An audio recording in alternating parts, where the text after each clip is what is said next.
जय हिंद दोस्तों, स्वागत है आपका आपके अपने परिवार में। कैसे हैं आप लोग, बताइए। कैसे हैं आप, कैसे हैं आपके बाल बच्चे?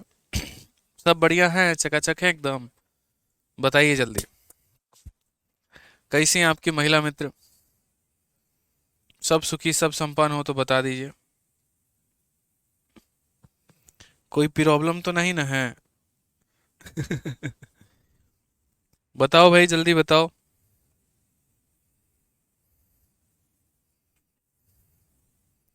बताइए, जल्दी बताइए भाई।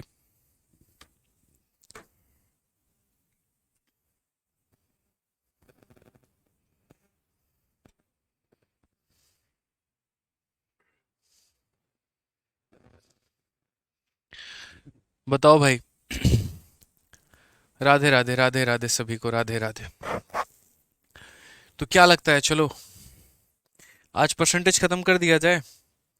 कितने लोग कह रहे हैं सर आज परसेंटेज खत्म कर दो। सर क्या रोज रोज परसेंटेज पढ़ रहे हैं, कुछ नया पढ़ते हैं, बताइए। खत्म कर दीजिए सर आज एक ही बार में परसेंटेज, बोलिए। लगभग 30 सवाल हैं हमारे।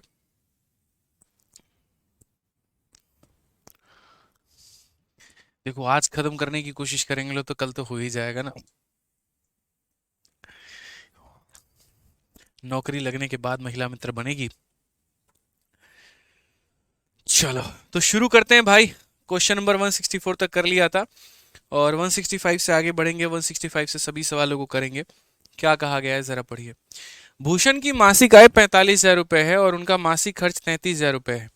यदि उसकी मासिक आय 22% बढ़ जाती है, जबकि उसका मासिक व्यय 11% बढ़ जाता है, तो उसकी नई मासिक बचत क्या है, ये बताइए। हमने कहा यार, धरती का इतना आसान सवाल है, इतना आसान सवाल है, इतना आसान सवाल है कि पूछो मत कितना आसान सवाल है। बस आसान है यहाँ पे। इस सवाल को बनाने का तरीका क्या है वो समझो। तो अगर हम बात करते हैं, तो भूषण मंथली इनकम इज ₹45,000 और एक्सपेंडिचर हमारा 33,000 का है। एक तरफ इनकम दे रखा है, दूसरी तरफ खर्चा दे रखा है। इनकम को बढ़ाने की बात कही है, खर्च को भी बढ़ाने की बात कही है। तो बोला है कि अब उसका नया मंथली सेविंग कितना होगा। इस सवाल को हम कई सारे तरीकों से बना सकते हैं। सबसे पहले अगर हम मेथड नंबर 1 की बात करें, तो मेथड नंबर 1 हमारा क्या होगा? इनकम हो जाएगा, एक्सपेंडिचर हो जाएगा, सेविंग हो जाएगा। ठीक है। तो अगर हम बात करते हैं यहाँ पर, तो देखो, अपने तरफ से मान लेते हैं कि उसकी इनकम जो थी वो 100x थी, अभी यूनिट्स के लिए, या फिर यूनिट में मान लो कि उसकी इनकम जो थी वो मेरे भाई 100 यूनिट थी। हालांकि एक्स मानेंगे ना तो आप लोग ज़्यादा अच्छे से समझ पाएंगे। फिर कहा गया कि उसकी इनकम को 22% से आपने जो है वो यहाँ पर, लेकिन एक्सपेंडिचर भी दे रखा ना, तो मानने का कोई फायदा नहीं है।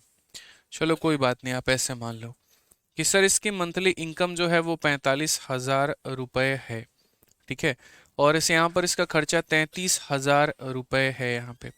45,000 में से 33,000 को घटा दीजिए तो सेविंग कितनी निकल कर चली आएगी? तो 12,000 निकल के चली आएगी। यानी इतने में से इतना घटा देंगे तो हमारा सेविंग निकल के चला आएगा। कहा गया कि इसके इनकम को 22% से बढ़ा दिया गया है। इनकम को कितने से बढ़ाया गया है?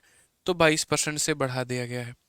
खर्चे को, हमारा एक्सपेंडिचर जो है वो बढ़ा दिया गया है कितने परसेंट से? तो 11% से। तो यहाँ पर सवाल हुआ है ये कि इसका नया सेविंग जो होगा वो हमारा कितना होगा।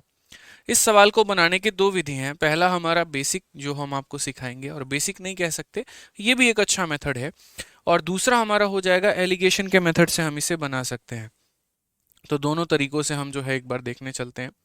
हमने 22% से बढ़ा दिया है, तो 22% से बढ़ा दिया है, तो सिर्फ जो इंक्रीज हुआ है ना, आप यहाँ पर उस पर देखना कि इंक्रीज या डिक्रीज हमारा कितने का हुआ। एक होता है कि फाइनल वैल्यू लिखना, और एक होता है कि नहीं सर जितने का इंक्रीज हुआ बस हम उतना लिखेंगे।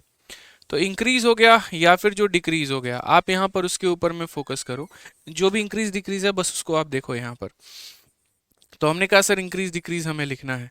45,000 का 22%, तो यहाँ पर जो है देखो, अभी फिलहाल आपके लिए ऐसा लिख रहा हूँ, बट आप लोगों को बार बार डेली डेली मैं कहता हूँ यहाँ पर कि भैया थोड़ा थोड़ा फास्ट बन जाओ। ठीक है। जैसे जीरो तुम्हारा आ गया, 45 का दोगुना 90 का जीरो, 9 हाथ में 45 का दोगुना 90 और 99। तो सीधा फास्ट वार में इतना लिखा करो यहाँ पे कि 45,000 का 22% सीधा निकाला, रफ्तार में लिखा और कितना लिख दिया, तो सर 9900। यानी इतने रुपया इनकम में इंक्रीज होगा तुम्हारा। ठीक है। यानी बॉस ने खुश होकर तुम्हारी सैलरी कितनी बढ़ाई है? तो इतने रुपया बढ़ा दी है। उसमें से तुमने कितना खर्च कर दिया, तो 33,000 का 11%। भाई अब मैं सीधा परसेंट निकाल के लिख रहा हूँ। परसेंट से दोनों जीरो खत्म, एक जीरो यहाँ पर दहेज में आ गया है, 3 यहाँ पर आ गया है, 3 + 3 हमारा 6 आ गया और 3 आ गया है। तो आपने कहा सर इतना रुपया बढ़ा था, उसमें से इतना हमने खर्चा कर दिया, तो हमारा सेविंग क्या रहा ये बताओ। तो अब जो बढ़ा हुआ इनकम है उसमें से हम कितना सेव और कर रहे हैं, इसमें से इसको माइनस कर दो यहाँ पे, तो 370 हो जाएगा, 4000 के करीब में बना देगा। या ऐसे कह लो सर तुम्हारा जीरो हो गया, 10 से 3 सर 7, ठीक है, 8 से 6 हमारा 2, ठीक है, और यहाँ पर 6 हो गया, मतलब 6270 रुपये। कितना, 6270। यानी इतना अब हम क्या करेंगे, तो अधिक सेव करेंगे, इतना अब हम अधिक सेव करेंगे। तो इतना अधिक सेव करेंगे तो अब नया सेविंग कितना हो जाएगा, 12,000 में इतना जोड़ दो तो 18,600, सॉरी 18,270 हो जाएगा। ये हमारा करेक्ट आंसर है। कौन सा ऑप्शन है, ऑप्शन नंबर ए। इससे मेरे भाई और कोई शॉर्ट मेथड नहीं है, ठीक है। आप एलिगेशन भी लगाओगे तो उसमें आपका समय का जो है एक तरीके से वेस्टेज बहुत ज्यादा होगा। आप इसमें सीधा लिख लो कि भाई इनकम कितना बढ़ा, इतने रुपए, खर्चा कितना बढ़ा, इतने रुपए, इनकम में से एक्सपेंडिचर घटाओ सेविंग आता है, इनकम में से एक्सपेंडिचर घटाओ सेविंग आता है। तो यहाँ पर इतने रुपए एक इंसान अधिक बचा पा रहा है। पहले तो इतना बचाता ही था, अब इतने रुपए और बचा दिए, यानी अब इतने की बचत हो गई। जैसे पहले इतना कमाता था, इतना बढ़ गया तो नया इनकम आ जाएगा जोड़ने पे। पहले इतना खर्च करता था, अब इतना और खर्च करता है तो जोड़ने पे नया खर्चा आ जाएगा। उसी तरीके से पहले की सेविंग थी, इतना और सेव कर लिया तो इतना आ जाएगा। इसमें जरूरत नहीं पड़ेगी एलिगेशन की। हालांकि सेम स्ट्रक्चर का दूसरा क्वेश्चन जो है उसमें हम लोग एलिगेशन लगाएंगे, जहां पर हमसे ये पूछ लिया जाएगा कि सेविंग में कितने परसेंट का इंक्रीज हुआ या डिक्रीज हुआ। सेविंग में जो हुआ मेरे भाई यहाँ पर वो कितने परसेंट का इंक्रीज हुआ या डिक्रीज हुआ। तो दो सवाल पूछे जाते हैं, एक तो ये पूछ लिया जाता है कि परसेंटेज इंक्रीज या डिक्रीज कितने का है, और दूसरा वैल्यू पूछ लिया जाता है। तो जब वैल्यू पूछ लिया जाता है तो ऐसे बनाते हैं, और जब परसेंटेज इंक्रीज या डिक्रीज होगा तो हम उसमें एलिगेशन का प्रयोग करेंगे। एक बच्चा पूछ रहा है सर 12,000 कहाँ से आया, तो बच्चे क्लास के शुरुआत में ही बताया था, इनकम बराबर एक्सपेंडिचर प्लस सेविंग। अपने इनकम में से अपने खर्चे को निकाल दोगे तो सेविंग आएगा, 45,000 में से 33,000 निकाल दो तो 12,000 आएगा, जो कि तुम्हारी क्या होगी, तो सेविंग होगी। तो सौरभ राय समझ में आ गया बात यहाँ पे, कोई ठीक है, कोई दिक्कत है। वॉइस बहुत ही तीखी आ रही है, वॉइस सही है भाई, वॉइस में कोई इशू नहीं है, ठीक है। आ जाइए, चलिए नेक्स्ट क्वेश्चन यहाँ देखते हैं। अगला सवाल यहाँ पे, सेकंड मेथड भी बताऊंगा, जहां जरूरत पड़ेगा वहां बताऊंगा, यहाँ नहीं बताऊंगा। Rami used to save 20% of her income. If her income went up by 30% while her expenditure went up by 40%, her nominal saving went down by 750. Find Rumi's initial income. यहाँ पर कि रूमी अपने आय का 20% बचाती थी, ठीक है। अब मैं आपसे ये बात कहना चाहता हूँ कि चलिए रूमी जी की थोड़ी कहानी समझते हैं। ये उनका इनकम था, ये उनका खर्चा था, और ये उनकी बचत हुआ करती थी। मान लीजिए कि रूमी जी ने यहाँ 100 रुपये कमाया था इनकम के तौर पे, तो कहा 20% बचाती है, यानी इसमें से कितना बचाती है, तो 20% का मतलब 20x बचाती है। तो खर्चा कितना करती है, तो 100 - 20 यानी हमारा 80 खर्चा करती है। कितना खर्चा करती है, तो 80 खर्चा करती है। यदि उसकी आय 30% बढ़ गई, ठीक है, सिर्फ जो इंक्रीज या डिक्रीज होगा ना भाई वो हम यहाँ लिखेंगे, पहले इस बात को समझना। फाइनल वैल्यू हम लोग नहीं लिखते हैं। ये इनकम था, इतना बचाती थी, इसका मतलब इतना खर्च करती है। उसकी इनकम जो आय है वो 30% बढ़ गई, तो यहाँ 100 का 30% कितना हो जाएगा, 30 हो जाएगा। उसका जो खर्चा है वो 40% बढ़ गया, अगर हम इसके खर्चे की बात करें तो 40%। आप यार समझो ना, इसका 100 का 30% 30 होता है, ठीक है। 80 का 40% कितना होता है, तो बोलोगे 0 से परसेंटेज खत्म, 8 चौके 32x हो जाता है, ठीक है। तो बोला गया उसका यहाँ पर जो है खर्चा इतना बढ़ गया, तो उसका नामात्र बचत इतने रुपए कम हो गया। अब देखते हैं बचत में कमी हुआ कि बढ़त हो गया मेरे भाई। इनकम वाली 30 रुपया बढ़ा यहाँ पे, लेकिन खर्चा 32 रुपया कर रही है, तो अब सेविंग में क्या होगा, नुकसान होगा। 30 - 32, देखो जैसे 100 में से 80 घटाने पे 20 आता है, तो 30 में से 32 घटाने पे कितना आएगा, -2 आएगा। यानी बेचारी अब 2 रुपया कम सेव कर पा रही है। पहले में उसका नुकसान हो गया, 20 रुपया सेव करती थी, अब 2 रुपया और कम करेगी, यानी 18 रुपया का सेविंग होगा अब उसका। तो क्वेश्चन में क्या बोला गया है कि अब जो है 750 रुपये कम हो गई है उसकी सेविंग, यानी कहीं ना कहीं ये -2x जो है वो हमारा किसके बराबर में है, तो 750 के बराबर में है यहाँ पे। बट हम इसको ऐसे नहीं लिखेंगे, हम ये कहेंगे ये जो 750 है ये तुम्हारा किसके बराबर में है, तो 2x के बराबर में। अब आप बोलोगे सर माइनस का साइन क्यों नहीं लाए, अरे माइनस का साइन मेरे भाई डिक्रीज को व्यक्त करता है। जैसे ये -2x है और ये -750 है, तो माइनस माइनस कट गया, क्योंकि ये भी कम होने की बात बोल रहा है और ये भी कम होने की बात बोल रहा है, तो दोनों का माइनस जो है हमारा मान लो हवा में कट गया। तो हम यहाँ पर क्या कहेंगे, सर इतने रुपया का डिक्रीज हुआ है, जो कि किसका मान है, 2x का मान है। हमें रूमी का इनिशियल इनकम पता करना है कि शुरू में वो कितना कमा रही थी। तो शुरू में सर वो हमारा 100 रुपया कमा रही थी, 100x कमा रही थी। ठीक है, बस इतना ही काम अपने को करना होता है यार, और क्या होता है, कुछ नहीं होता यहाँ पे बस। अब 75 का 5 गुना कितना होता है भाई, तो बोलोगे सर 7 पचे 35, 50 25 375। कौन सा ऑप्शन सही है सर, तो option number B for Baahubali correct answer है। ठीक है, बोल भी दो उसको कि बहुत ज्यादा प्यार है। ठीक है, समझ में आ रहा है बात यहाँ पे, कोई दिक्कत की बात है यहाँ, कोई परेशानी की बात है बताओ। तो ये हमारा इनकम था, इसमें से हमने अपने जो है खर्चे को निकाल दिया तो हमारा सेविंग आ गया, या उल्टा कह लीजिए अपने इनकम में से सेविंग निकाल दिया तो हमारा खर्चा आ गया। इनकम में 30% बढ़ाया, इतने की बढ़त, सेविंग में इतना बढ़ाया, इतने की बढ़त। पता चला कमाई, जो बॉस ने हमारी सैलरी बढ़ाई 30 रुपया, हम जाके पार्टी कर गए 32 रुपया का, तो 2 रुपया क्या हो गया, सेविंग में से हमने यूज किया है अपने। ठीक है, तो यानी इसमें से 2 रुपए की कमी हो गई। हमारे क्वेश्चन में कहा था तुम्हारी जो सेविंग है वो 750 रुपए से खत्म हो गई है। जब अकाउंट में गए तुमने चेक किया, पता चला यार इस महीने तो 750 रुपए कम सेव किए हैं मैंने, यानी वो 750 रुपए ही 2x के मान थे। और क्वेश्चन में पूछा कितने का गया, 100x का। आपने यहाँ पर देखा कि हमने x को सिर्फ नाम के लिए लिया था, लेकिन हमने x का इस्तेमाल कहीं नहीं किया, और x जैसे शुरू में था बेचारा, जाके लास्ट में जो है वो कट गया, तो इसीलिए x की यहाँ पर कोई आवश्यकता हुई नहीं। बहुत लोग कहते हैं x लेके बना रहे हैं, अरे x समझाने के लिए बता रहे हैं, जरूरत तो हमें कहीं नहीं है। अगर इस नाम की चीज को हम हर जगह से उड़ा दें तो भी हमारे सवाल पे कोई फर्क पड़ेगा नहीं। लेकिन आप लोग कंफ्यूज ना हो जाओ, अगर मैं x नहीं लिखा होता -2 बराबर सीधा 750 लिखता, आप बोलते सर 2 750 कैसे हो सकता है। तो इसीलिए आपको समझाने के लिए यहाँ पर ये सारी बातें लिखी जाती हैं। ठीक है, आइए चलिए, अब जैसे मैंने आपको कहा था ना कि देखो 2 तरह का डेटा होता है। एक डेटा यहाँ पर ये होता है जिसमें वैल्यू पूछी जाती है कि तुम्हारा इनकम कितना है, या तुम्हारा खर्चा कितना है, या तुम्हारा सेविंग कितना है, और वो रुपए में पूछा जाता है। तो उस केस में हम ये वाला मेथड लगाते हैं, बड़े प्यार तरीके से हमारा आंसर इससे आ जाता है। ठीक है, लेकिन वहीं पर अगर दूसरी तरफ हमारे पास ये पूछ ले कि तुम्हारा इनकम इतने % से बढ़ जाएगा और खर्चा इतने से बढ़ जाएगा, तो सेविंग कितने से बढ़ेगा, या कोई भी चीज़ कितने % से बढ़ेगी या कम होगी, उसमें हम ये वाला मेथड भी लगा सकते हैं जो हमने सीखा है, और साथ में हम एलिगेशन का भी जो प्रयोग है वो हम कर सकते हैं। आप यहाँ पर देखिए, जैसे 167 सवाल, रूपा की बचत उसके व्यय का 16% है, यदि बचत में 25% की वृद्धि होती है और व्यय में 10.5% की वृद्धि होती है, तो उसकी आय में प्रतिशत वृद्धि कितनी होगी। सीआरपीएफ हेड कांस्टेबल मिनिस्ट्रियल का बड़ा प्यारा, बड़ा अच्छा, बड़ा बहुआ सा सवाल है यहाँ पे। तो हम यहाँ पर क्या कहेंगे, हम बोलेंगे सर समझिएगा, Rupa saving are 16% of her expenditure, अपने खर्चे का 16% है। तो अगर हम बात करते हैं इनकम, फिर उसके बाद एक्सपेंडिचर, फिर उसके बाद सेविंग, यहाँ पे देखते चलो 2 भागों में। तो रूपा की जो सेविंग है वो 16% है अपने ही खर्चे का। अगर मान लीजिए कि यहाँ पर 100 रुपया वो खर्च कर रही है, इस बार इनकम को 100 नहीं मानेंगे, खर्चे को 100 मानेंगे। बोलोगे काहे खर्चा को 100 माने, अरे इसीलिए माने मेरे भाई क्योंकि इसी का 16% निकालना है। तो 100 का 16% हमारा कितना हो जाएगा, तो 16x हो जाएगा यहाँ पे।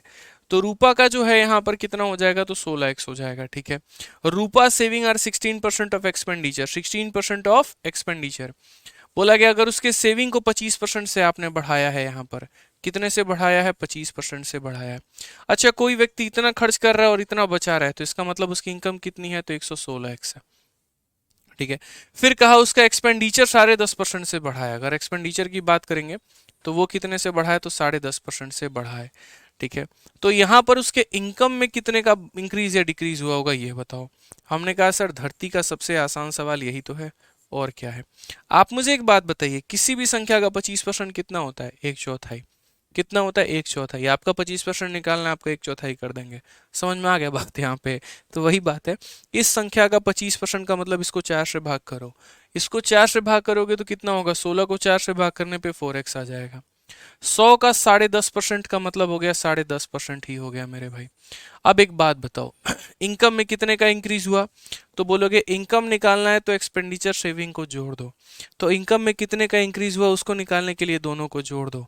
तो 10.5 में 4 को जोड़ दोगे तो हो जाएगा तुम्हारा 14.5। यानी यहाँ पर इनकम में जो बढ़त हुई है वो 14.5 की हुई है। तो अगर हम परसेंटेज इंक्रीज या डिक्रीज की अगर हम बात करें तो क्या बोलेंगे, कितने का इंक्रीज हुआ, तो बोलोगे 14.5 का इंक्रीज हुआ है। और कितने के ऊपर में हुआ है भाई, तो बोलोगे सर 116 के ऊपर में हुआ है। कितने के ऊपर में, तो 116 के ऊपर में। इनटू कितना करेंगे भाई, तो 100% यहाँ पे। आओ चलो सॉल्व करते हैं। दशमलव से यहाँ पर लाते हैं तो नीचे हमारा जीरो आ जाएगा, एक्स से हमारा एक्स खत्म हो जाएगा, जीरो से हमारा जीरो खत्म हो जाएगा। और अगर हम काटने की कोशिश करेंगे यहाँ पे, तो और हम काट सकते हैं। जैसे अगर आप इस संख्या में देखो तो 4 से आपकी ये संख्या हो सकती है, बट हम 2 से काटेंगे 5 बार में और ये 8 बार में, और 2 से काटेंगे तो 5 बार में हमारा ये कटेगा। 58 से क्या ये हो सकता है कुछ मामला फिट, 29 से हो सकता है 5 बार में, 29 से हो सकता है 2 बार में। मेरे भाई 25 का आधा कितना होता है, 12.5। कौन सा ऑप्शन आएगा, तो डी फॉर देवसेना तुम्हारा करेक्ट आंसर आएगा। यानी इस बार देवसेना जो है वो जीत चुकी है, बाहुबली जो है वो हार चुका है यहाँ पे, और कटप्पा भी हार चुके हैं। तो कौन सा होगा, डी फॉर देवसेना। क्लास कब स्टार्ट हुआ है सर, अमृता यादव पूछती हैं। क्लास अपने टाइम पर स्टार्ट हुआ है, 6:30 क्लास की टाइमिंग है, और 6:30 में ही क्लास जो है अमृता जी स्टार्ट हुआ है। आप शायद विलंब कर गई क्लास में, आपको थोड़ा समय पर होना था। तो ये बात समझ में आ गया ना आपको, यहाँ पर क्वेश्चन में कैसे बोला गया, कहा गया कि देखो ये तुम्हारा इनकम है, कमाई है, ठीक है। और यहाँ पर देखो बोला गया था ना कि ये जो सेविंग कर रही है अपने खर्चे का 16% कर रही है, तो 100 का 16% मेरे भाई यहाँ पर 16 होता है, तो इसीलिए उसकी इनकम 116 हो जाएगी।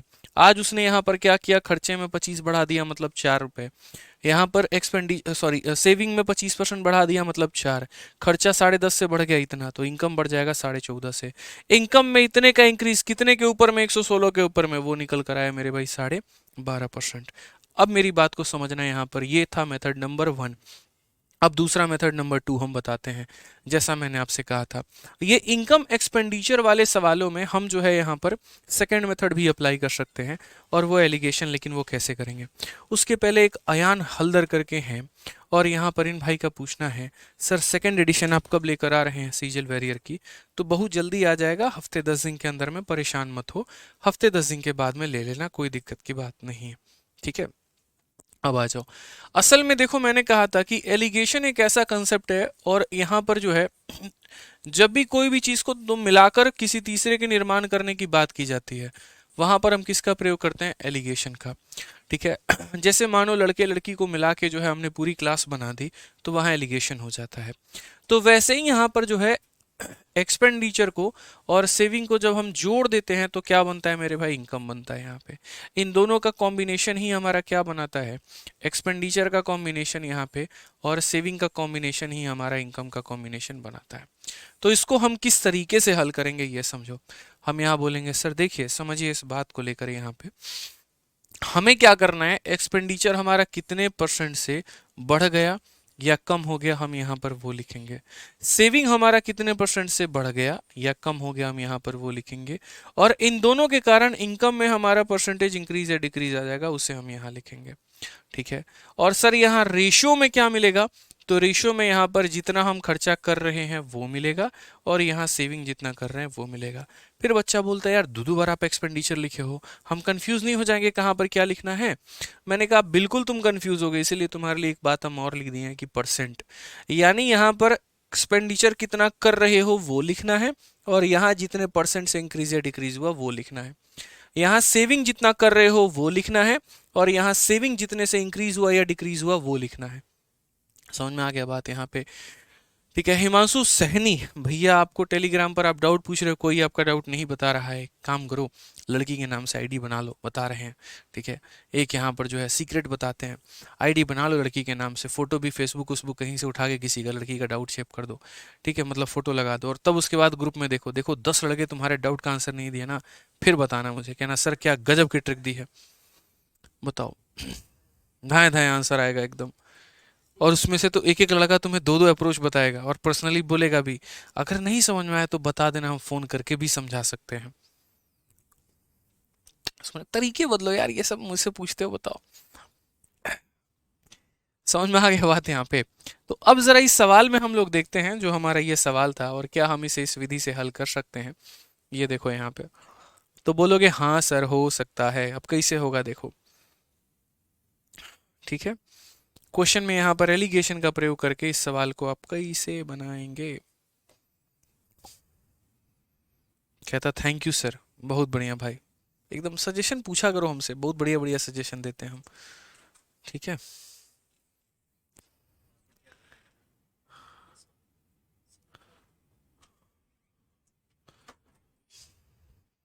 चलो मेरे भाई यहाँ पे आगे बढ़े, आगे देखें यहाँ पे। चलो इतना बढ़िया निंजा टेक्निक बता दिया आप लोगों को कि कैसे आप लोगों को आपके डाउट का जो है यहाँ पर आंसर मिल जाएगा। अब डाउट वाउट जितना है पूछते रहा करो, कोई दिक्कत नहीं है। चलो भाई, तो यहाँ पर जैसे कि हमने यहाँ पर क्या कहा, तो हमने यहाँ पर कहा कि सर समझिएगा, यहाँ पर खर्चा जितना परसेंट से बढ़ा है या कम हुआ है, ठीक है, उसको हम यहाँ लिखने वाले हैं। जितने भी परसेंट से हमारा इंक्रीज हुआ है या एक तरीके से डिक्रीज हुआ है, जितना परसेंट से एक्सपेंडिचर मेरा बढ़ गया या कम हो गया लिखो। सेविंग जो हो गया हमारा, जितने भी परसेंट से हमारा इंक्रीज हुआ या डिक्रीज हुआ है वो लिखो। इनकम हमारा जितने भी परसेंट से इंक्रीज हुआ या डिक्रीज हुआ है वो हम यहाँ लिखेंगे। ठीक है, यहाँ बात करते हैं एक्सपेंडिचर का और सेविंग का, यहाँ पर कि इनका रेशियो हम लिखेंगे यहाँ पे। ठीक है, अब अगर बात करते हैं, रूपा सेविंग जो है 16% है अपने एक्सपेंडिचर का। रूपा जो है कितना खर्चा करती है, तो अपने ही यहाँ पर जो है कितना सेव करती है बेचारी, तो जो भी यहाँ पर खर्च कर रही है ना उसका 16%, खर्चे का 16%। इसको 100 मानोगे तो 16 आएगा, 200 मानोगे 32 आएगा, 300 मानोगे 48 आएगा, जो मानोगे उसका 16% तुम्हें निकालना पड़ेगा। तो यहाँ पर रूपा बेचारी बड़ी खुश है, कहती है सर एक काम करिए ना, इसको 100 रुपया मान लीजिए। तो हम इसका 16 खर्चा मतलब 16 सेविंग करते हैं तो ये 16 हो जाएगा। ठीक है, एकदम जगह पे चीज़ों को फिट करना है। बोला गया कि उसका सेविंग इंक्रीज हुआ है 25% से। अब सेविंग का इंक्रीज तुमको देखो यहाँ पे कौन से पोजीशन पे लिखा जाता है, यहाँ लिखा जाता है, तो जाके यहीं लिखो कितने परसेंट से, 25% से। तो यहाँ पर क्या करेंगे, तो यहाँ पर 25% से जो है तुम्हारा सेविंग इंक्रीज हो जाएगा। ठीक है, एक्सपेंडिचर इंक्रीज होता है कितने से, 10.5 से। तो एक्सपेंडिचर के लिए जगह यहाँ बचती है, तो यहाँ पर हम कितना लिखेंगे, तो बोलेंगे गुरुजी 10.5 है तो 10.5 यहाँ लिखते हैं। ठीक है, अब क्वेश्चन में कहा गया है कि इनकम में कितने का इंक्रीज या डिक्रीज है। ठीक है, इनकम में कितने का इंक्रीज है या डिक्रीज है। नीचे वाले वैल्यू का बाबू रेशियो लिया जाता है, यहाँ पे समझ लेना इस बात को। तो 4 से काटोगे तो 25 बार में कटेगा, और 4 से काटोगे तो 4 बार में कटेगा। अब जो बीच वाली वैल्यू है वो तुम्हारा कैसे मिलेगा, तो बोलोगे साइड इंटू साइड। बाकी अगर तुम नहीं भी काटना चाहते तो कोई गुनाह नहीं हो जाता, इसको रहने देते, कोई दिक्कत नहीं था। तो बोलते सर बीच वाली वैल्यू निकालने के लिए होता है साइड इंटू साइड। 10.5 को 100 से गुना करेंगे, तो 10.5 को 100 से गुना करोगे, दशमलव से एक जीरो खत्म, यानी 1050 आ जाएगा। और उसके बाद में यहाँ पर 25 को 16 के साथ में गुना करोगे, 25 को 4 बार गुना करने पे 100 आता है, तो 16 बार गुना करने पे 400 आएगा। ठीक है, डिवाइडेड बाई टोटल, यहाँ पर टोटल हमारा कितना है, 116 है। तो बीच वाली वैल्यू कैसे निकलती है, साइड इंटू साइड, ये हो गया, प्लस साइड इंटू साइड ये हो गया, डिवाइडेड बाई टोटल। यहाँ पर 1050 में 400 जोड़ दो तो यानी 1450, इसको भाग करना है किसके साथ में, 116 के साथ में। 116 का एक गुना मेरे भाई 116 हो जाएगा। अगर आप यहाँ देखेंगे तो फिर 290 हो जाएगा। ठीक है, फिर 116 का यहाँ पर जो है 290 नहीं, हाँ सही है, कोई दिक्कत नहीं है, सही लिखा है ना, 1450 यहाँ पर बिल्कुल। तो 116 का हमारा हो गया एक बार में, फिर हमारा 2 बार में जाएगा यार, 232 मतलब यहाँ पे, फिर 2 बार में कितना हो जाएगा, 232 हो जाएगा। अब 232 हो जाएगा तो फिर 48 मतलब, फिर यहाँ पर 16 × 85 के करीब में, मतलब ऐसे जाएगा। तो 12.5 के करीब में हमारा ये जाएगा, 12.5, option number D for Devasena, ये हमारा करेक्ट आंसर हो जाएगा। तो समझ गए यहाँ पर, तो वही बात कह रहे हैं एलिगेशन में कैसे होगा, जितना खर्चा किया जितना सेव किया, खर्चे में जितने का इंक्रीज, सेविंग में जितने का इंक्रीज। तो यहाँ पर हमारा इनकम का इंक्रीज डिक्रीज निकल कर आता है, और इस तरीके से हम इसे हल कर सकते हैं। ठीक है, आप आइए यहाँ पर आगे और चलिए, और भी ऐसे सवाल हम आपको करवाते हैं जहाँ पर परसेंटेज इंक्रीज या डिक्रीज आपसे पूछा जाएगा। जैसे अभी 168 को आप थोड़ा होल्ड पे रखिए, मैंने कहा था कि जो परसेंटेज वाले सवाल होते हैं जिनमें आपसे ये पूछा जाता है इतने परसेंट का इंक्रीज हुआ या इतने परसेंट का डिक्रीज हुआ, वो बताओ, उसके लिए एलिगेशन सबसे बेस्ट मेथड है। तो पहले परसेंटेज वाले क्वेश्चन कर लें। अब इस सवाल को देखो मेरे भाई, यहाँ पर इस सवाल को कैसे करोगे। ए अपनी आय का 65% खर्च करता है, उसकी आय में इतने परसेंट की वृद्धि होती है, उसके व्यय में 20% की वृद्धि होती है, उसकी बचत कितने परसेंट वृद्धि या कमी होगी। मैंने कहा यार इस क्वेश्चन को या इस कंसेप्ट को समझने के लिए तुम्हें 2-3 सवाल देखने पड़ेंगे। कुछ बच्चे कह रहे हैं इसको रिपीट करो, रिपीट करने से बेहतर है 2-3 सवाल देख लो, तुमको और बहुत बेहतरीन तरीके से क्लियर हो जाएगा। तो यहाँ पर खर्चा में जितना भी परसेंट का इंक्रीज होता है या डिक्रीज होता है वो लिखो, सेविंग में जितने परसेंट का इंक्रीज होता है डिक्रीज होता है उसे यहाँ लिखो, इनकम में जितने परसेंट का इंक्रीज होता है डिक्रीज होता है उसे यहाँ लिखो। रेशियो हमारा किसका आ जाएगा, तो एक्सपेंडिचर का आ जाएगा और सेविंग का आ जाएगा। अब यहाँ पर हम बात समझते हैं और यहाँ पर हम बात को देखते हैं क्या कहा गया है।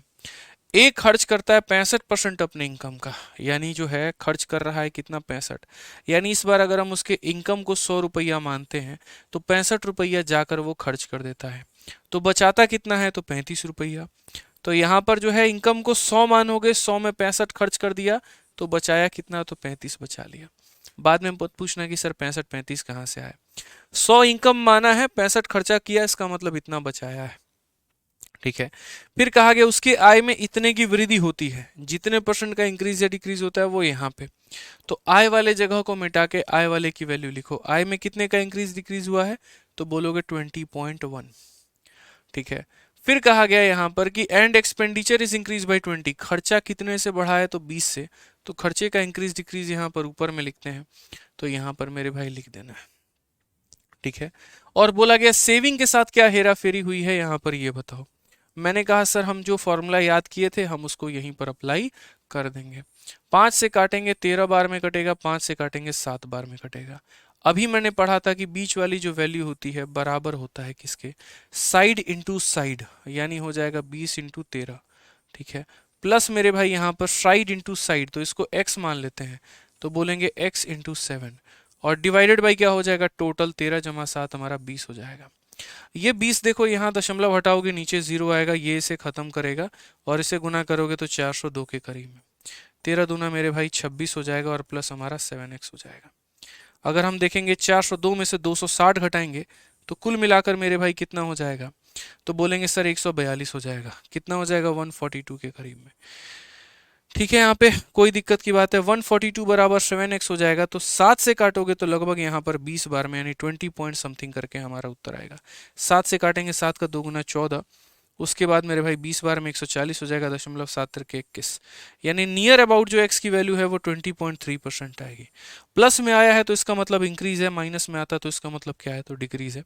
यानी ऑप्शन नंबर जो बी है बाहुबली हमारा करेक्ट आंसर है। तो कितना आसान डेटा हो गया आपका, ये कितना आसान क्वेश्चन हो गया। इनकम में जितने का भी इंक्रीज डिक्रीज है यहाँ लिख दो, खर्चे में जितने का इंक्रीज डिक्रीज है, सॉरी इनकम में बीच में लिख दो। देखो खर्चा यहाँ लिखना है लेफ्ट में, सेविंग राइट में, इनकम बीच में।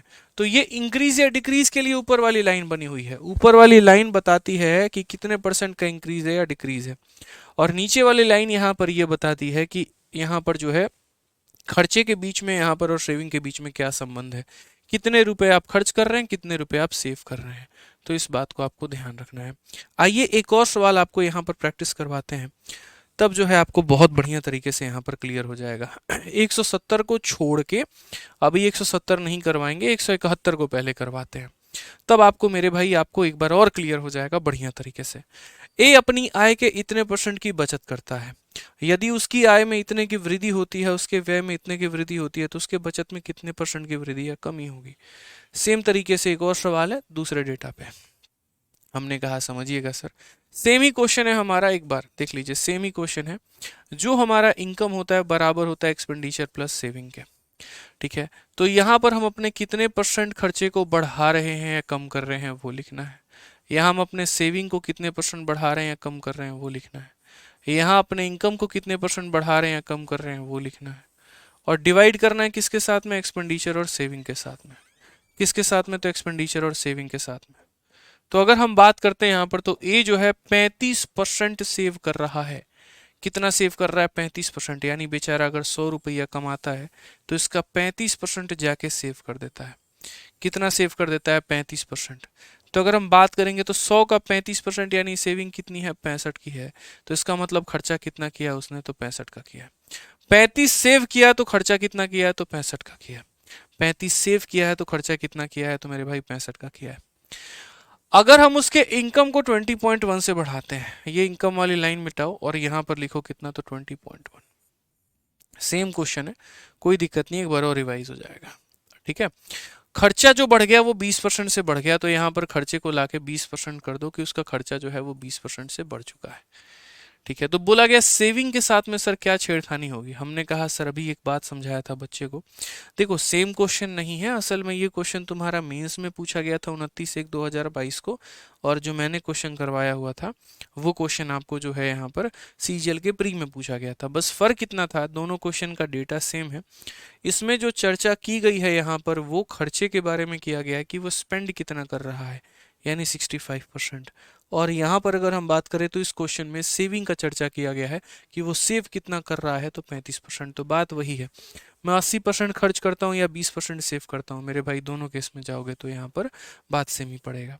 तो बस एक रिवीजन के लिए हो जाएगा, आपके लिए फायदेमंद। आप लोग जो बच्चे डर रहे थे वो ना डरें और यहाँ इसे हल करने की कोशिश करें।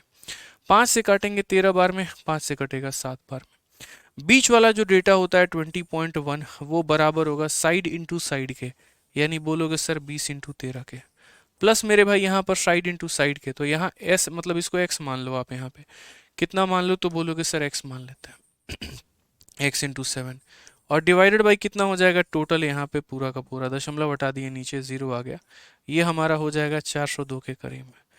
ठीक है, और यहाँ पर 7x के करीब में।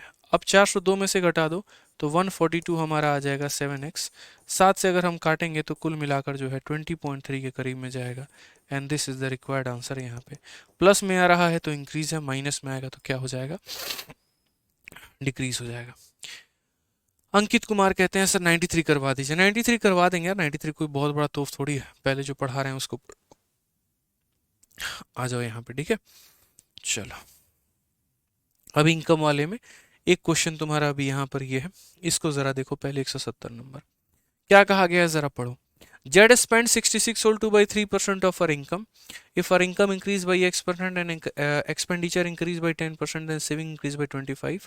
What is the value of x? ये सवाल देखिए CRPF head constable ministerial. Same सवाल इनकम, एक्सपेंडिचर और सेविंग के ऊपर में। एक तरफ हमें क्या लेके चलना है, तो हमारा खर्चा कितने परसेंट से बढ़ गया कम हो गया वो लेना है। एक तरफ क्या लेना है, तो सेविंग जितने परसेंट से बढ़ गया कम हो गया वो लेना है।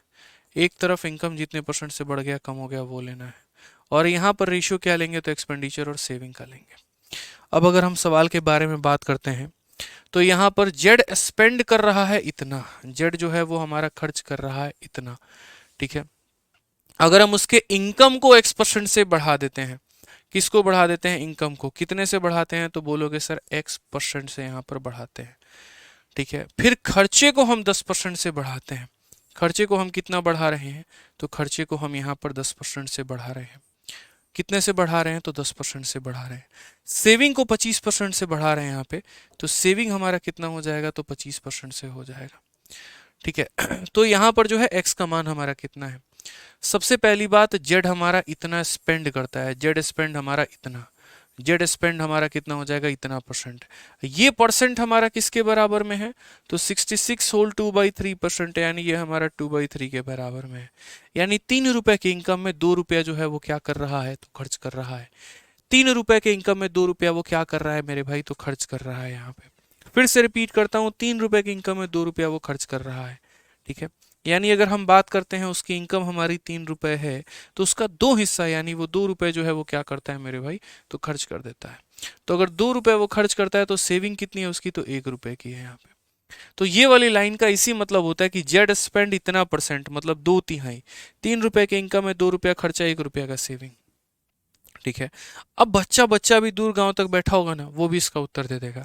बोलेगा सर जी देखिए बीच वाली वैल्यू किसके बराबर में होती है, तो x बराबर साइड इंटू साइड, तो 10 × 2 हमारा 20 हो जाएगा, प्लस साइड इंटू साइड 25 × 1 हमारा 25 हो जाएगा, और डिवाइडेड बाई यहाँ 2 + 1 3 हो जाएगा।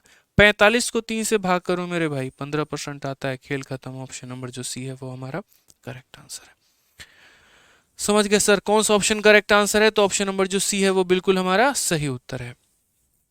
क्लियर है। अब ये बताओ अब क्लियर हुआ कि नहीं हुआ, या अभी कोई तुम्हारे मन में, दिल में, कहीं पर जहन में कोई भी डाउट रह गया है? डाउट तो बता दो, आज या तो डाउट खत्म होगा या कुछ और मेरे भाई। बताइए जल्दी से, बताइए। नेक्स्ट क्वेश्चन यहाँ पे, अगला सवाल देखिए, एक क्वेश्चन अभी बीच में हमने छोड़ा इनकम वाला, वो है हमारा 168। आइए ये भी सवाल थोड़ा देख लेते हैं। अब इसमें वैल्यू से संबंधित बात है, तो वैल्यू से संबंधित बात है तो शुरू में जो मेथड हम लोग सीख रहे थे ना, हम लोग उससे करेंगे तो ज़्यादा आसान होगा। ऐसा नहीं है कि एलिगेशन से नहीं बनेगा, डेफिनेटली बनेगा, और कोई रोक भी नहीं सकता एलिगेशन से इसको बनने से, बस समय की यहाँ पर बर्बादी होगी और कुछ नहीं। अब जैसे पढ़ो यहाँ पर कि राजू जो है 15% अपने इनकम का वो सेव कर रहा है, उसकी सैलरी को 18% बढ़ाया गया, तो उसका सेविंग 20% से बढ़ गया। अगर expenditure after increase in salary was इतना, find the saving before increase in salary. तो ये वाली बातें हैं। तो जब भी डेटा से संबंधित हो तो 100 वाला मेथड हम अप्लाई कर देंगे, जब भी डेटा से संबंधित हो तो 100 वाला मेथड हम लगाएंगे जो अभी हम लगा रहे थे। और जब परसेंटेज की बात आती है, इतना परसेंटेज इंक्रीज, इतना परसेंटेज डिक्रीज, तो उस केस में हम जो है एलिगेशन का प्रयोग करेंगे, वो हमारे लिए ज़्यादा लाभदायक होगा। तो यहाँ पर सिंपल हम इस मेथड से भी जा सकते हैं कि गुरुजी इनकम बराबर एक्सपेंडिचर प्लस सेविंग होता है। यहाँ पर राजू 15% अपने इनकम का सेव कर रहा है, यानी मान लीजिए कि अगर वो 100 रुपया कमा रहा है तो 100 रुपया में 15 रुपया उसका सेविंग है, तो खर्चा बेचारे का कितना है, तो 85 रुपये का खर्च है उसका।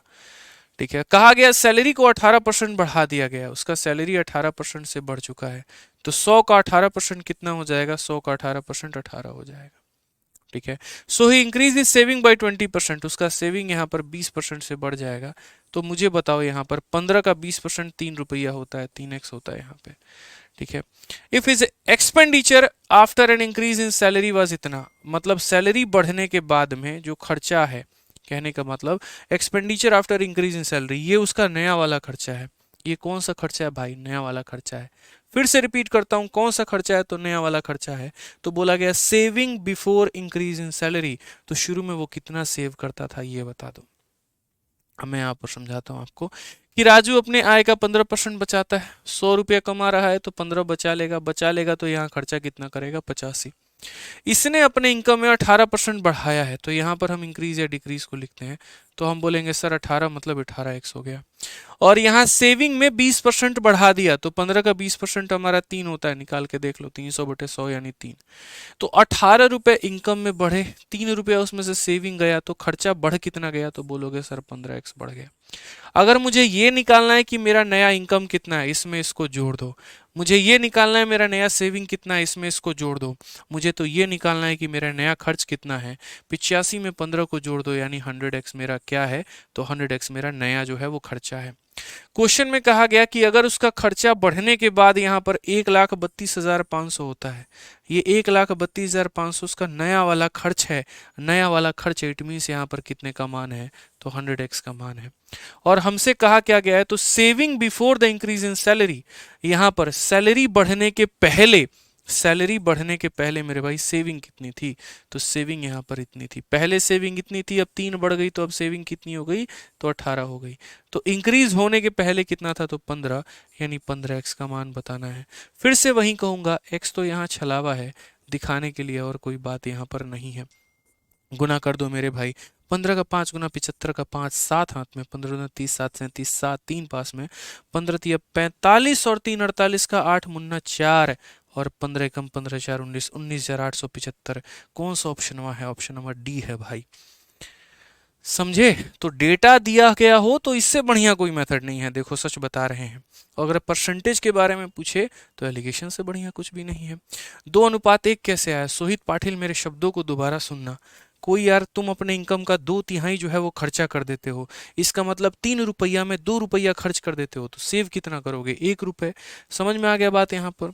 इसमें जो बोला गया था ना 2/3 वाली जो कहानी थी तुम्हारी, तो 2/3 का मतलब यहाँ पर क्या था, तो 2/3 का मतलब ये था 3 रुपए के इनकम में 2 रुपया खर्च कर रहे हो, तो यहाँ खर्च की वैल्यू लिखते हो, यहाँ सेविंग की वैल्यू लिखते हो। समझ गए, यहाँ पर क्या करते हो, एक तरफ खर्च की वैल्यू लिखते हो, एक तरफ सेविंग की वैल्यू लिखते हो। बुझे कि नहीं बुझे बताओ।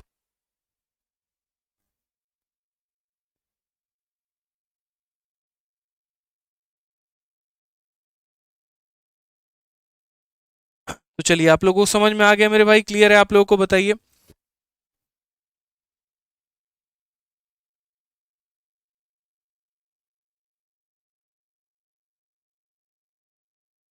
चलो भाई आगे बढ़े, बताओ।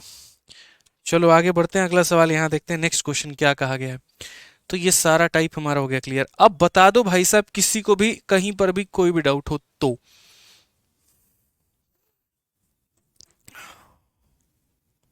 बताओ बताओ, कहीं पर भी कोई डाउट है तो। इनकम का इंक्रीज या डिक्रीज बीच में, एक्सपेंडिचर का इंक्रीज डिक्रीज लेफ्ट में, सेविंग का इंक्रीज डिक्रीज राइट में, और नीचे एक्सपेंडिचर और सेविंग का रेशियो। समझ गए? चलो आ जाओ। कहा ना आज कोशिश करेंगे खत्म करने की तो कल हो जाएगा, आज नहीं करेंगे तो कल नहीं हो पाएगा। आइए सवाल देखिए यहाँ पर क्या कहा गया। In an institute 35% are boys and rest are girls. If 30% of the boy fail and 60% of the girl pass in examination, then the percentage of student to fail in the examination. इसको भी allegation से कह सकते हो, बना सकते हो। कैसे बना सकते हो यार? कोई भी इंस्टीट्यूट है लड़के और लड़कियों से ही तो मिलकर बना है, और जब भी कोई भी चीज़ दो लोगों से मिलकर बनती है तो वहाँ एलिगेशन से जो है यहाँ पे बेस्ट कुछ भी नहीं होता है। समझ में आ गया? एलिगेशन से बेस्ट कुछ भी नहीं होता है मेरे भाई। अब जैसे यहाँ देखो, एक संस्थान में लड़कों की संख्या 35% है, जो बच गई वो लड़कियां हैं। यदि किसी परीक्षा में इतने परसेंट लड़के फेल हो जाते हैं और इतनी परसेंट लड़कियां जो है वो पास हो जाती हैं, तो परीक्षा में अनुत्तीर्ण होने वाले छात्रों का प्रतिशत। मेरे भाई या तो आप फेल का डेटा लिख लो या आप पास का डेटा लिख लो। अगर आप फेल का डेटा लिखोगे, देखो अब बोलोगे सर आप फेल का क्यों डेटा ले रहे हो, क्योंकि क्वेश्चन में फेल पूछा गया है। अगर क्वेश्चन में पास पूछा गया होता तो हम पास लेते हैं। क्वेश्चन में कहा गया percentage of student to fail the examination. तो इस सवाल को हम दो मेथड से बता देते हैं। पहले मेरे भाई मेथड नंबर 1, ठीक है, और बाद में इसी को एलिगेशन से आपको अलाइन कर देंगे हम। तो मेथड नंबर 1 में क्या है, एक संस्थान में 35% लड़के हैं, तो मैंने यहाँ पर टोटल जो मान लिया है संख्या 100 मान लिया है कि उस संस्थान में टोटल 100 बच्चे हैं। इसके दो टुकड़े हुए हैं, एक यहाँ पर लड़कों को दिया गया, दूसरा यहाँ लड़कियों को दिया गया है। लड़कों को 35% दिया गया, तो 100 का 35% 35x होता है। तो लड़कियां कितनी आ गई, तो 65% आ चुकी हैं। 100 में से 35 घटा दो लड़कियों की संख्या। बोला गया 30% ऑफ द बॉय फेल। लड़कों के दो भाग होते हैं, एक पास हो जाता है और एक फेल हो जाता है। लड़कियों के दो भाग होते हैं, एक पास हो जाता है और एक फेल हो जाता है। तो बोलेंगे यहाँ पर 30% ऑफ द बॉय फेल, लड़कों का कितना परसेंट, 30% क्या होता है, फेल हो जाता है। 30%, तो 35 का 30% भाई निकाल लेना, हमने तो निकाल लिया 10.5 आता है। ठीक है यहाँ पे। एंड 60% ऑफ द गर्ल पास, यहाँ पर इसका 60% कितना होगा, तो 6 छक 36 और 6 पचे 30 यानी 39। तो पास कितना होगा, तो बोलोगे सर 39x। सीधा मेरे भाई 60% निकाल दिया हमने, बहुत रफ्तार में हम लोग रहते हैं। सीधा इसका 30% इतना, 60% इतना लिखना सीख जाओ। बोला then the percentage of student to fail the examination, कितने बच्चे फेल हो गए, तो यहाँ पर बात कर रहे हैं। तो यहाँ फेल होने वाले लड़के कितने हैं, 10.5। इसमें लड़कियों में फेल होने वालों की संख्या निकाल दो। तो यहाँ पर इसका 40%, 6 चौके 24 और 5 चौके 20, 26 हो जाएगा। या इसमें से पास को घटा दो तो तुम्हारा फेल निकल जाएगा 26x।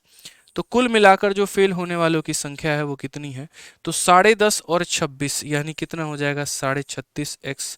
इतना फेल हुआ कितने के ऊपर में मेरे भाई, तो 100 के ऊपर में। और इंटू कितना करेंगे, तो इंटू हमारा 100%। फिर से वही बात, एक्स तो छलावे के लिए था, दिखावे के लिए था मेरे भाई। आंसर 36.5 आएगा, option number B for Baahubali. तो ये हमने किस मेथड से किया, नॉर्मल तरीके से, कि भैया हमने टोटल मान लिया, बॉयज और गर्ल्स में तोड़ दिया। बॉयज और गर्ल्स के भी दो दो टुकड़े कर दिए, एक तरफ पास एक तरफ फेल, लड़कियों में भी पास और फेल, और तब हमने निकाल दिया। बट फिर वही बात, मैं अगर आपसे यहाँ पर ये कहूँ क्या तुम इसे एलिगेशन के माध्यम से बना सकते हो, आप बोलोगे हाँ सर, बट वो बनेगा कैसे। तो आप यहाँ पर डेटा में ज़रा देखिए, डेटा में क्या कहा है, percentage of student who fail, fail करने वालों का प्रतिशत पूछा गया है, कितने परसेंट बच्चे फेल हुए हैं। फेल करने वालों का प्रतिशत पूछा गया है कि कितने बच्चे फेल हुए हैं। तो फेल वालों के लिए हम यहाँ पर क्या करेंगे, तो हम बोलेंगे गुरुजी समझिए, लड़कों में जितने फेल हुए, बॉयज में जितने फेल हुए हैं, यहाँ पर ये आपको परसेंट उनका लिखना है। लड़कियों का जितना परसेंट फेल हुआ आपको यहाँ पर वो लिखना है। टोटल का जितना फेल हुआ यहाँ पर वो लिखना है। और नीचे में लड़कों का और लड़कियों के संख्या का अनुपात लिखना है कि उनकी संख्या किस अनुपात में है, उनकी जो संख्या है वो किस अनुपात में है यहाँ पे। ठीक है, यहाँ लड़कों का फेल लिखना है, लड़कियों का फेल लिखना है, टोटल का फेल लिखना है, और लड़के और लड़कियों का अनुपात लिखना है। समझ गए? अब आप जरा सवाल में देखो, एक एक लाइन पढ़ते चलो। संस्थान में 35% लड़के हैं। मुझे बताओ लड़के कितने हैं यहाँ पर, तो बोलोगे सर 35% लड़के हैं, यानी 100 बच्चों में 35 अगर लड़के हैं तो लड़कियां कितनी है, 65। याद रखना यहाँ बॉयज रेशियो गर्ल्स की बात हो रही है। ठीक है। परीक्षा में 30% लड़के फेल हो जाते हैं। लड़के कितने परसेंट फेल हो जाते हैं भाई, तो 30% लड़के जो है वो फेल हो जाते हैं। और यहाँ 60% लड़कियां पास हो जाती हैं। अगर 60% पास हो जाती हैं तो फेल कितनी होती हैं, 40%। फेल कितनी होती हैं, 40%। 60% पास हो गई तो फेल कितनी होंगी मेरे भाई, 40%। तो क्वेश्चन में कहा गया यहाँ पर कि टोटल बच्चा कितना फेल हुआ है ये बताओ। लड़का इतना फेल हुआ, लड़की इतना फेल हुई, लड़का और लड़कों को इस कॉम्बिनेशन में मिलाया गया है। अब देखते हैं टोटल हमारा कितना निकल कर आता है। तो अगर हम यहाँ बात करते हैं तो 5 से अगर हम काटेंगे तो 7 बार में, और 5 से काटेंगे तो 13 बार में, तो टोटल की वैल्यू क्या होगी, तो बोलेंगे side into side 30 into 7, 30 into 7 210 हो जाएगा, प्लस साइड इंटू साइड यहाँ पर हो जाएगा 520, और डिवाइडेड बाई कितना हो जाएगा मेरे भाई, 13 और 7 हमारा 20 हो जाएगा। ये हमारा हो जाएगा 630, और डिवाइडेड बाई कितना हो जाएगा, 20 यहाँ पे। ठीक है, कुल मिलाकर अगर हम काटेंगे तो हमारा उत्तर कितना आएगा, यहाँ पर बोलेंगे सर 31.5। ठीक है, 7 तिरके 21, 13 चौके 52, 700, एक सेकेंड, यहाँ पर 5 2 730 आएगा ना, थोड़ा सा यहाँ पर जो है सही करो। और 730 को किससे भाग करना होगा, 730 को 20 से भाग करना होगा। तो यहाँ पर जो है काटेंगे तो 2 से 3 बार में 6, 2 छक 12, 36.5% जो है वो हमारा करेक्ट आंसर आएगा। Option number B for Baahubali. Option number जो बी है मेरे भाई, बाहुबली करेक्ट आंसर होगा। ठीक है, तो क्लियर हो गया ना, ये समझिए सर आप लोग इस बात को लेकर कि हम लोग है ना, एक बार कंसेप्ट अगर जान गए ना तो दुनिया की कोई ताकत हमको रोक ही नहीं सकती है बनाने से।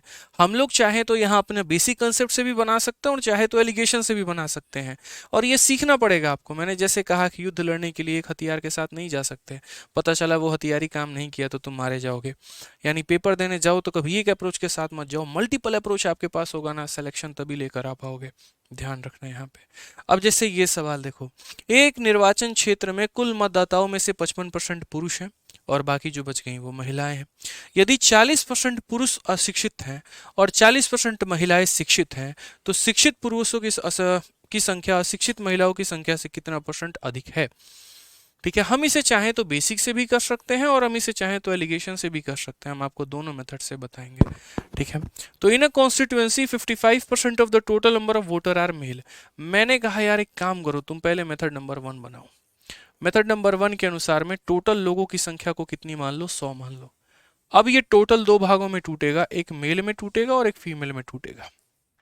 तो वही है, 55% वोटर मेल है तो 100 का 55 कितना होता है, 55 हो जाता है। बाकी जो बच गई वो महिलाएं हो गई, 45 महिलाएं हो गई। 40% मेल अनपढ़ है। देखो मेल के दो भाग, एक पढ़ा लिखा लिटरेट, एक अनपढ़ इलिटरेट। महिलाओं के भी दो भाग, एक पढ़ा लिखा और एक अनपढ़। तो क्वेश्चन में कहा गया 40% मेल जो है वो अनपढ़ है, इलिटरेट है। इस संख्या का 40%, 5 के 20, 5 के 20 यानी कुल मिला के 22, इसका 40% 22 आएगा जो कि अनपढ़ है। और 40% महिलाएं पढ़ी लिखी हैं तो इसका 40% यहाँ पर पढ़ी लिखी हैं। 45 का 40%, 4 चौके 16 और मेरे भाई आधा 18 हो जाएगा पढ़ी लिखी यहाँ पे। ठीक है, बोला गया देन भाई what percentage number of literate male more than illiterate female. यहाँ बोलेंगे कि ये जो लिटरेट मेल है ये अनपढ़ महिलाओं से कितना परसेंट ज्यादा है, यहाँ पर ये बता दो। लिटरेट मेल हमारा अनपढ़ महिलाओं से कितना परसेंट ज्यादा है ये बता दो। ठीक है, मैंने कहा यार देखो 55 में ये 22 है, इसका मतलब ये कितना है, तो बोलोगे सर ये 33 है।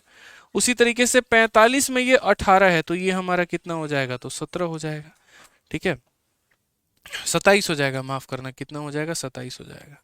ठीक है, अब क्वेश्चन में क्या कहा गया है यहाँ पर कि देन भाई what percentage number of literate male more than illiterate female. ये 33 हमारा 27 से कितना ज्यादा है, तो हम बोलेंगे सर देखो ये कितना ज्यादा है, तो 6 ज्यादा है। कितना ज्यादा है, 6 ज्यादा। और किससे इसकी तुलना की जा रही है, तो अनपढ़ महिलाओं से तुलना की जा रही है, यानी 27x से इसकी तुलना की जा रही है। तो 6/27 इंटू क्या करेंगे, इंटू हम यहाँ पर 100 कर देंगे। हमारा x से x खत्म हो जाएगा, 3 से 2 बार में, 3 से 9 बार में, मेरे भाई 2/9। पूरी कायनात जानती है 2/9 कितना होता है, 22 सही 2/9 हमारा ऑप्शन नंबर सी फॉर का होना प्यार है। क्योंकि आपको पता है 1/9 के लिए हम यहाँ 11 सही 1/9 लिखते हैं, तो 2/9 के लिए क्या लिखेंगे, तो 22 सही 2/9, यानी इसका दो, देखो इसका दोगुना हुआ तो इसका भी दोगुना और ऊपर वाले का भी दोगुना यहाँ पे। ठीक है, ध्यान रखेंगे आप यहाँ, तो बताइए। Your teaching style is great. चलो अब बताओ मुझे यहाँ पर एलिगेशन लग पाएगा कि नहीं लग पाएगा, मुझे आप ही लोग बताओ, एलिगेशन लगेगा कि नहीं लगेगा?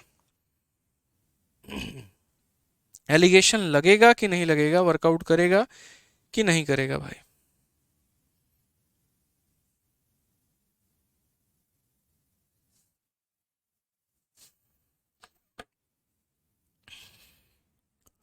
बताओ भाई।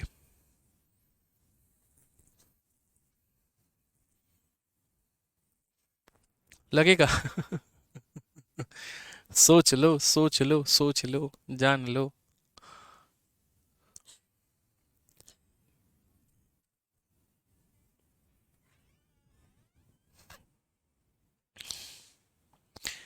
मेरे भाई इसमें एलिगेशन जो है लगेगा, लेकिन बड़ा कठिन हो जाएगा हमारे लिए, क्योंकि एलिगेशन में जो बात होती है ना, तो एलिगेशन में जो बात होती है वो अनपढ़ महिलाएं, अनपढ़ पुरुष और उसके बाद टोटल में, इस तरीके से करके, तो इसमें एलिगेशन लगाना उचित नहीं रहेगा। क्योंकि हम आपको बताते हैं एलिगेशन क्यों उचित नहीं रहेगा, कईयों के मन में डाउट होगा काहे नहीं रहेगा। तो देखो यहाँ पे एलिगेशन जब लगाओगे तो एलिगेशन से तुम्हें क्या मिलेगा? तो एलिगेशन में दो चीजें होती हैं, जैसे एक होता है या तो आप पास का डेटा हर किसी का ले सकते हो, या आप फेल का डेटा ले सकते हो। ऐसा नहीं हो सकता कि एक ही एलिगेशन के अंदर में आप पास को भी लगा दो और फेल को भी लगा दो।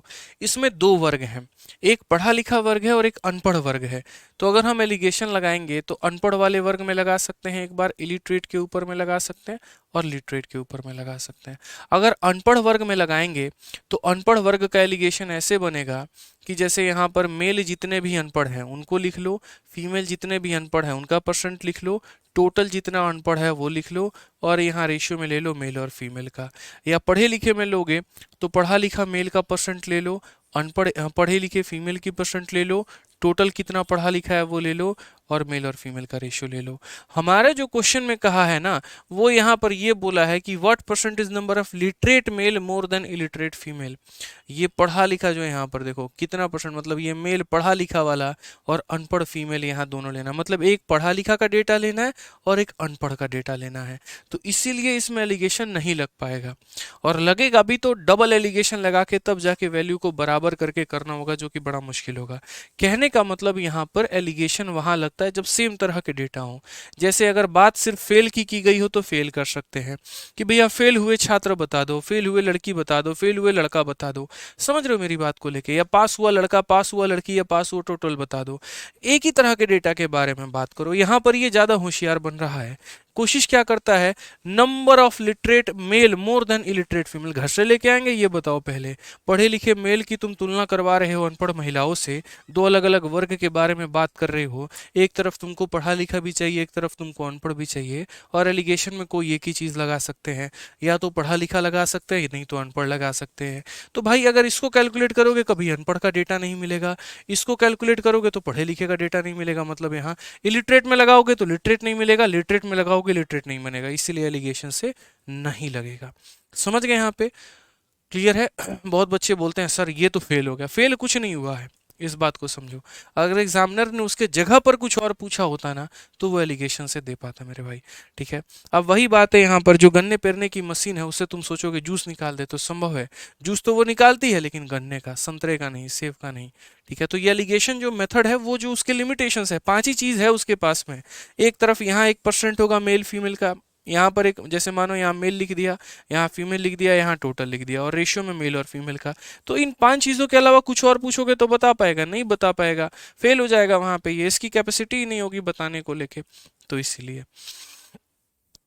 ठीक है, आ जाओ चलो यहाँ पर नेक्स्ट 174 नंबर क्वेश्चन देखते हैं क्या कहा गया है, जरा पढ़िए। इसमें बोला गया है in a constituency 40% of the voter are senior citizen, 40% of the senior citizen voter are illiterate, 25% of the non senior citizen are literate, by what percentage is number of literate senior citizen more than illiterate senior. फिर वही बात, एक literate की comparison illiterate से की गई है, allegation इसमें भी नहीं लगेगा। एक वर्ग को दूसरे के साथ मिक्स करने की बात कर रहे हो तो कहाँ से एलिगेशन लगेगा?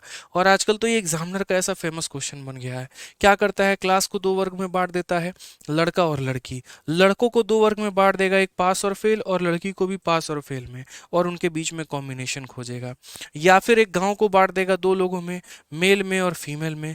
मेल को दो वर्गों में, लिटरेट इलिटरेट, और फीमेल को भी लिटरेट इलिटरेट।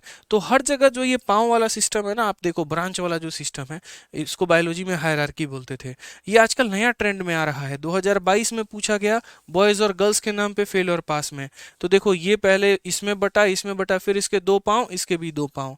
वैसे ही मेरे भाई यहाँ पर अगर आप देखोगे तो 173 में सेम कहानी, टोटल जनसंख्या मेल फीमेल में बटी, मेल के दो पांव, फीमेल के दो पांव, सेम एग्जैक्टली 174 है। बस लैंग्वेज बदल रहे हैं, तरीके नहीं बदलेंगे। लैंग्वेज बदल रहे हैं, तरीके नहीं बदलेंगे, समझो इस बात को लेकर भाई। तो बोला गया कि एक कॉन्स्टिट्यूएंसी में 40% वोटर सीनियर सिटीजन हैं, तो हमने कहा टोटल यहाँ वोटर को मान लेते हैं 100। ठीक है, दो भागों में इसको तोड़ेंगे, एक तरफ सीनियर, दूसरी तरफ नॉन सीनियर। सीनियर सिटीजन को एक तरफ रखेंगे, नॉन सीनियर सिटीजन को हम एक तरफ रखेंगे। 40% वोटर सीनियर सिटीजन है, यानी 40x हो जाएगा, तो नॉन सीनियर कितना हो गया, तो 60 हो जाएगा। फिर उसके बाद यहाँ बोला गया 40% of the senior are illiterate. Senior citizen के दो भाग, पढ़ा लिखा अनपढ़। उसी तरीके से नॉन सीनियर का दो भाग, पढ़ा लिखा और अनपढ़। तो बोला गया 40% सीनियर सिटीजन का अनपढ़ है, यानी इस संख्या का कितना 40% है यहाँ पर। तो 40 का 40% 16 होता है, तो यहाँ 40 में 16 अनपढ़ है, तो पढ़ा लिखा कितना होगा, 24 होगा। उसी तरीके से यहाँ पर 25% of non senior voter are literate, यानी इसका पढ़ा लिखा कितना है, 25%।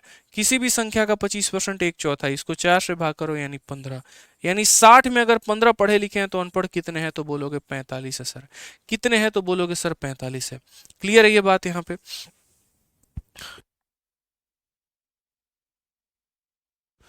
ठीक है, क्लियर है ये बात यहाँ पे। अब उसके बाद क्वेश्चन में क्या कहा गया भाई, what percentage is the number of literate senior voter. यहाँ पर अगर हम बात करेंगे, यहाँ पर number of literate senior citizen voter, यानी यहां पर बात करेंगे ये लिटरेट सीनियर सिटीजन वोटर है ये वाला। ठीक है, less than illiterate non senior citizen voter. Non senior में इलिटरेट से बात की जा रही है। अच्छे से शब्दों को पढ़ना, मिक्स मत कर देना, पता चले यहां पर बिरबल की जगह अकबर जो है वो उत्तर दे देना, बिल्कुल भी नहीं। यहाँ पे पानीपत का युद्ध पूछा गया तो खानवा का उत्तर नहीं देते हैं, पानीपत का ही उत्तर देते हैं। समझ गया आगे बात यहाँ पर? अच्छे से पढ़ो, लिटरेट लेना है और सीनियर सिटीजन लेना है, तो सीनियर सिटीजन में जाके लिटरेट उठा लो। ठीक है, फिर उसके बाद में यहाँ पर नॉन सीनियर सिटीजन में जाके इलिटरेट उठाना है, नॉन सीनियर में जाके इलिटरेट उठा लो। बोला गया ये वाली संख्या कितनी कम है या कितनी ज्यादा, और किससे, 45 से। आप चाहो तो यहीं पर इनका रेशियो भी ले सकते हो। ठीक है, सवाल को आसान बनाने के लिए, और कोई बात नहीं, और नहीं चाहो तो कोई दिक्कत की बात नहीं है। 45 से 24 कितना कम है मेरे भाई, बोलोगे 21 की कमी है सर। कितने की कमी है, 21 की कमी है। कितने के ऊपर में, 45 के ऊपर में। इनटू कितना हो जाएगा भाई, 100% हो जाएगा यहाँ पे। ठीक है, x से हमारा x खत्म, 3 से हमारा 7 बार में, 3 से हमारा 9 बार में, 7/9। कहीं पर कोई ऑप्शन बन रहा है तुम्हारा, तो बोलोगे सर देखो यहाँ पर 7/9 का कहीं पर कोई प्रावधान, 9 से और कटेगा। ठीक है भाई, what percentage is number of literate senior citizen less than illiterate non senior citizen. सही है, 45/15। ठीक है, 21 की कमी कितने के ऊपर में, 45। अच्छा यहाँ पर एक सेकंड, ठीक है, 3 से तुम्हारा चला जाएगा 7, 3 से चला जाएगा 15, उसके बाद यहाँ पर 5 से 3 और 5 से मेरे भाई 2, तो यहाँ पर 140 और बट्टे में हो जाएगा 3%। आप काट लीजिए, 3 चौके 12 हो गया, 20 3 चौका 18, 46 सही 2/3 हमारा आ जाएगा। Option number D for Devasena correct answer है। हाँ ठीक है, ठीक है बढ़िया है, कोई दिक्कत की बात यहाँ पे। तो 46 सही 2/3, यानी ये जो है दो भागों में टूटता है, फिर ये दो भागों में टूटता है, और इन्हीं में किसी का आपस में जो है वो कंपैरिजन कराया जाता है। ठीक है, चलो आ जाओ नेक्स्ट क्वेश्चन। यहाँ पर देखो 175, सेम तरीके से सेम सवाल है जो हम आपको पढ़ा रहे हैं, और अभी तो हम आपको मिसलिनियस करवा रहे हैं। मिसलिनियस में थोड़ा थोड़ा, जैसे मैंने कहा नहीं था कि हर एक क्वेश्चन पर आपका जो टाइप है वो बदलता चला जाएगा। ये बहुत ही धाकड़ और बढ़िया सवाल है। मिसलिनियस में जब आपको प्रैक्टिस करवाएंगे ना, दिमाग का धागा खुल के रख जाएगा, बता रहे हैं। मिसलिनियस में ये समझ लो जितने भी सवाल हैं वो सारे के सारे मेंस लेवल के क्वेश्चन हैं, और ढंग के सवाल हैं। जो सारे मेंस बैच में मैं करवाता हूँ ना, वो सारे क्वेश्चन हम आपको यहाँ पर दे रहे हैं, और एक एक क्वेश्चंस को बनाने में बहुत समय लगेगा, मतलब तरीके से समझना पड़ेगा। ये सवाल इतने आसान नहीं है। ठीक है, आप 4 बार 5 बार बनाओगे ना शुरू शुरू के तैयारी में, तब जाकर आपको समझ में आएगा। और असली में जो प्रो होता है ना, वो यहाँ पर यही सवाल आपको बनाता है। जहां पर आपको दिमाग खुलता है, जिसको बोलते हैं कि हाँ यार अब समझ में आ रहा है कि परसेंटेज क्या है। ठीक है, तो ये सभी सवाल हैं और मैं आराम से तसल्ली से कराऊंगा सभी सवालों को लेकर, जल्दीबाजी मुझे कहीं नहीं है। मेरे घंटे लग रहे हैं, टेंशन मत लो, यहाँ पे मेरे नंबर ऑफ क्लासेस और बढ़ रहे हैं, मेहनत मुझे करना पड़ रहा है, कोई दिक्कत नहीं, मैं करूँगा। बस बेनिफिट आपका होना चाहिए, आप इतना मान के चलो। ठीक है, दो ऑप्शन होते हैं किसी टीचर के पास में, या तो टफ क्वेश्चन वो शीट में डालता नहीं है, और या वो डालेगा तो 10 सवाल में 2 कराएगा, 8 होमवर्क दे देगा। दोनों में मैं कोई भी काम नहीं करता हूँ, ना मैं होमवर्क दूंगा और ना मेरे भाई मैं यहाँ पर क्वेश्चंस को रिमूव करूंगा। ढंग से क्वेश्चंस करवाए जाएंगे। 193 तो वो क्वेश्चन है जो मैंने आपके क्लासरूम शीट में दिया है, 150 सवाल तो जनाब हम आपको प्रैक्टिस करने के लिए देंगे। यानी 300 साढ़े 300 क्वेश्चन अगर आप हर एक चैप्टर में करके चल रहे हैं तो पूरे सिलेबस के दौरान में कम से कम 6-7 हज़ार क्वेश्चन आपकी प्रैक्टिस करवा देंगे हम। ठीक है, तो आप सोच लीजिए कि उसी से आपका गणित कितना बेहतर हो जाएगा। ठीक है, पढ़िए। In a factory with 400 employees, the ratio of number of male to that of female employees 5:3. There are 87.5% regular employee in the factory. If 92% of the male employee are regular, then what is the percentage of regular female employee? देखो सारा data regular के बारे में बात है, मतलब वही बात था, अगर सारा डेटा फेल होता या सारा डेटा जो है पास होता, हम एलिगेशन लगाते। अब एक फेल ले लो एक पास ले लो, एलिगेशन लगता ही नहीं है, फेल हो जाता है। मतलब यहाँ पर अगर हम शब्दों का चयन करें ढंग से तो यहाँ देखेंगे 87.5 रेगुलर एम्प्लॉय है पूरे फैक्ट्री का, इतना परसेंट मेल का रेगुलर है, तो पूछा है फीमेल का रेगुलर कितना होगा। एक ही तरह के डेटा के बारे में बात है तो एलिगेशन लग सकता है, एक ही तरह के डेटा के बारे में बात है तो एलिगेशन लग सकता है। ऐसा नहीं है ब्रांच वाले मेथड से नहीं बना सकते, ब्रांच वाले से बना सकते हैं, वो मैंने आपके लिए छोड़ दिया कि आपको उसमें प्रो बना दिया। अब आप लोग यहाँ समझ लेना, जैसे क्या करना, पूरा फैक्ट्री है 2 भागों में बांटना, मेल में और फीमेल में, मेल का रेगुलर मेल का इरेगुलर, फीमेल का रेगुलर फीमेल का इरेगुलर, और सॉल्व कर लेना। अब यहां पर हम जो है एलिगेशन से इसको बता देते हैं। ठीक है, 400 एम्प्लॉय की जरूरत नहीं होगी, एलिगेशन से बनाओगे तो जरूरत ही नहीं पड़ेगी। यानी एक तरफ अगर आप इसमें एलिगेशन लगाते हो तो या तो रेगुलर ले सकते हो, नहीं तो इरेगुलर ले सकते हो। अब रेगुलर लोगे तो बोला गया यहां पर कि the ratio of number of male to female, देखो मेल का रेगुलर ले लो कितना परसेंट है, फीमेल का रेगुलर ले लो कितना परसेंट है, यहाँ टोटल का ले लो कितना है, और रेशियो में किसका लेंगे तो मेल और फीमेल का लेंगे। ठीक है, बोला गया यहाँ पर number of male employ to female is 5:3, male और फीमेल का जो रेशियो है वो कितना है, 5:3 है। 5 अनुपात कितना है मेरे भाई, 3 है, यहाँ पे 5 अनुपात कितना है, 3 है।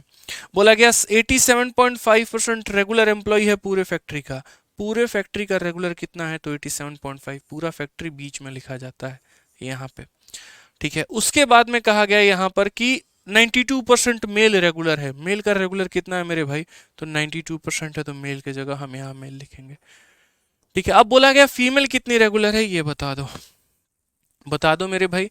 बीच वाली जो वैल्यू होती है यहाँ पर कैसे लिखोगे, तो 87.5 बराबर साइड इंटू साइड, ये हमारा 92 को 5 से गुना करो 460 आएगा, प्लस हमारा साइड इंटू साइड, इसको x मान लेते हैं।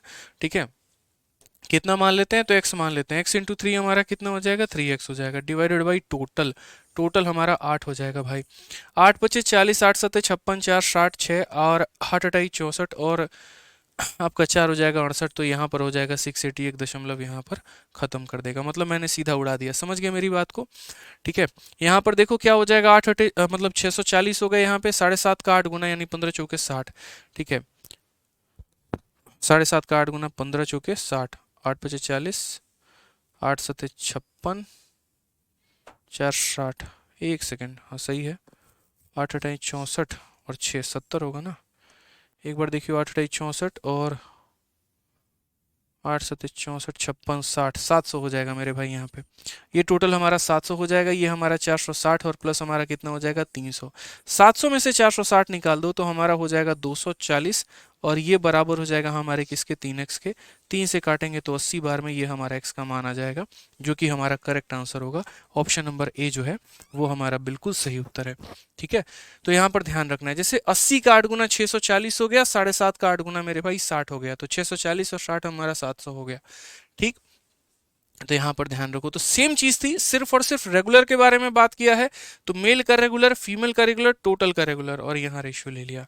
लेकिन अगर वहीं डेटा मिक्सअप होते हैं, फलाने का रेगुलर फलाने के रेगुलर का कितना परसेंट ज्यादा या कम है, कैसे होगा, वहां पर दिमाग की दही होती है और कुछ नहीं होता है, फिर वहां एलिगेशन नहीं लगता, कुछ और लगता है।